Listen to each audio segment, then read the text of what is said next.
The legacy of Babur should be erased from this country in every way. Nobody should do the crime of identifying present-day Muslims with this man, because he is not a devout Muslim by any standards. Ram never claimed he is a Hindu, but today he is an icon in this country because he is exuding the right kind of qualities which are necessary to build great civilizations in this world.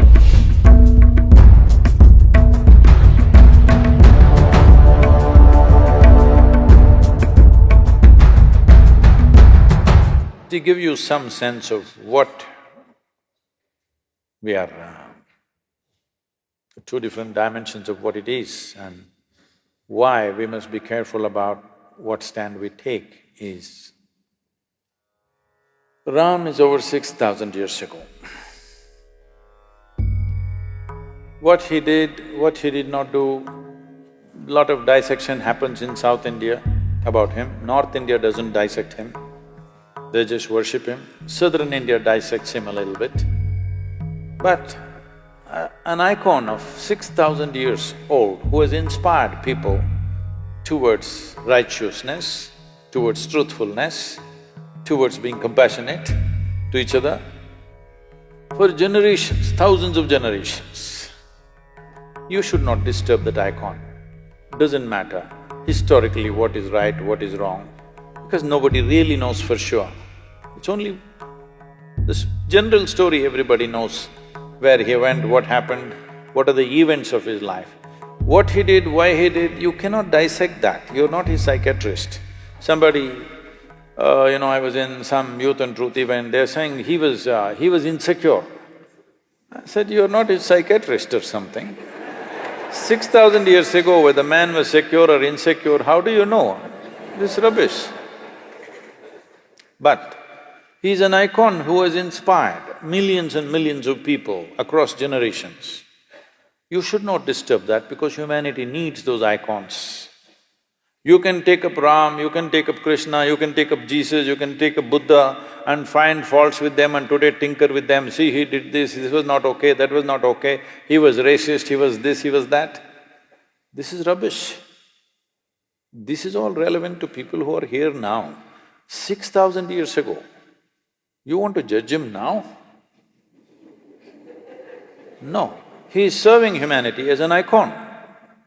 That icon should not be disturbed. What is he an icon for? He's an icon of stability, not impetus action. When action is needed, he is very decisive, but never reacts to anything, he is conscious action. Even if it's war, he will do war. Surrender, he will do surrender. Give up his kingdom, he will do give up his kingdom. But everything consciously in a balanced way. This is what we are worshipping him for, because he has a freedom of going through the drama of life, extreme drama in his life, but he goes through the drama effortlessly. He goes through the drama without reacting. He goes through the drama without any sense of angst or anger against anybody. When he kills Ravana, who stole his wife and causing havoc, he comes and repents for his death, that I had to do this. This is a kind of man, you don't disturb him. Well, at least that's a story, don't disturb the story. Geographically, was he born in Ayodhya? Yes. Was he born in this point? Come on, do you know in which point you were born? Hello? Forget about a man 6,000 years ago, you're still living. Do you know exactly at which spot your mother delivered you? I'm asking, does anybody know? No, so it's a ridiculous argument. Now Babur. Babur is the third generation after Genghis Khan. This Mongol empire, Mongols, slowly the word Mongol became Mughal in India, it's Mongol. This Mongol empire expansion for a period of 90 years to 100 years killed over 40 million people. 40 million people. Of those times, it was nearly 10% of the world's population. You understand? 10% of the world's population, they killed not with a nuclear bomb, with swords, very energetic people. I'm saying it takes a lot of activity to kill 10% of the world's population, isn't it? Just with swords and spears. So wherever Genghis Khan went, he made a rule.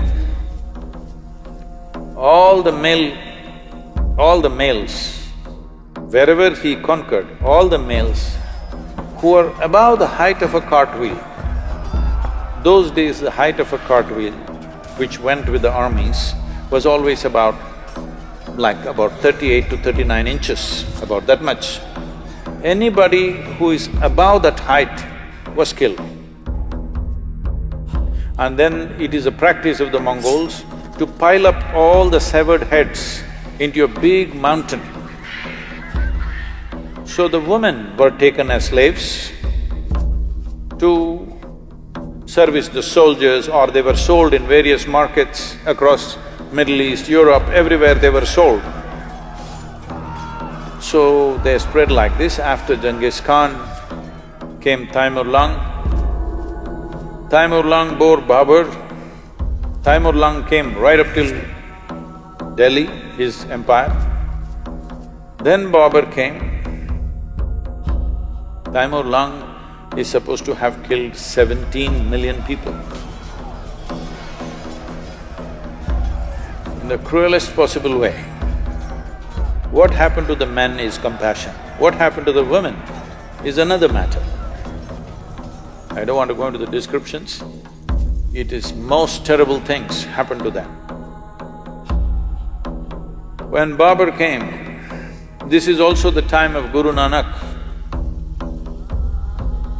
Guru Nanak, a very totally peaceful, non-reactive kind of human being, a realized being, said, "A messenger of death has come." And in Guru Nanak's own words, it is said, I'm paraphrasing, he said, he killed thousands of men wherever he went. In any town he went, kill all the men, burn the town down, capture the women and children. Women were brutally raped always in public, because it is not just a rape, it is a lesson for everybody. And in thousands, Babur sold the Hindu women in the markets of Kandahar and Kabul in thousands. Fortunately, he lived only for 4 years in India. He died. So the legacy of Babur should be erased from this country in every way. Above all, nobody should ever identify the present generation of Muslims with Babur, because the atrocities that he did not commit atrocity, he is an atrocity. Genghis Khan was not killing for religion, it's just power and conquest. Taimur Lung also largely conquest, slightly a religious tinge came, but Babur used the religious connotation very strongly, and it gave him more power to kill because he thought he was doing jihad. Many times he ransacked Muslim towns also, Muslim populations also he killed. So he used religion very conveniently, according to his convenience. So him building mosques is not out of piety, not out of devotion, not for prayer. It is also an establishment of power. Whether it's a Hindu temple or a Jain temple, everything he broke. One prominent Jain temple he destroyed because in the cave what they had carved, the figures were naked, so he made sure the entire thing is destroyed. So this man and his legacy should be forgotten. Nobody should identify themselves with that, because that is not going to lead to a good future. And nobody should do the crime of identifying present-day Muslims with this man, because He is not a devout Muslim by any standards. He is not a devotee of any kind. He is a tyrant of the worst kind who very powerfully used the name of religion to impact wherever he went. It gave him a new level of authority which Genghis Khan did not have, because they did not use religion for conquest. So, these atrocities have happened. We should not forget these things. We must remember, but we should not be bitter about these things. We must remember to ensure such things don't happen once again anywhere in the world. But if we create bitterness out of history, then knowingly or unknowingly, we are prone to commit similar atrocities once again. We think a reaction is good. No, a reaction is not any better than dastardly action. It's the same thing. So, Babur's legacy must go. Ram, don't see him as a religious person because he never said, "I'm a Hindu." Hello? Did he ever say, "I'm a Hindu"? He represents this culture as an icon of stability, balance, peacefulness, justice. Wherever he went, he always looked at it, how to give justice to the people. In giving justice to the people that he administered, he put himself through extreme levels of suffering and hardship for himself. This is a man that you need. I want both the Hindus and the Muslims to remember, Ram never claimed he is a Hindu, but today he is an icon in this country. Everybody should look up to such an icon because he is exuding the right kind of qualities, not because he is a Hindu, not because he is this or that, because he is exuding the right kind of qualities which are necessary to build great civilizations in this world. And in many ways, the time of Rama became a kind of a fulcrum to build this civilization in the 6,000 years. This is why even during the freedom struggle, Mahatma Gandhi went on referring to Ram Rajya, the best administered and a just, absolutely just state means Ram Rajya. Even today, when we say Ram Rajya, we mean to say a very just and fair state, not an exploitative state, not a tyrannical state. And that's what we want to make out of India, that it's a just and fair state to everybody who lives here, not a tyrannical state. So for that you need Ram.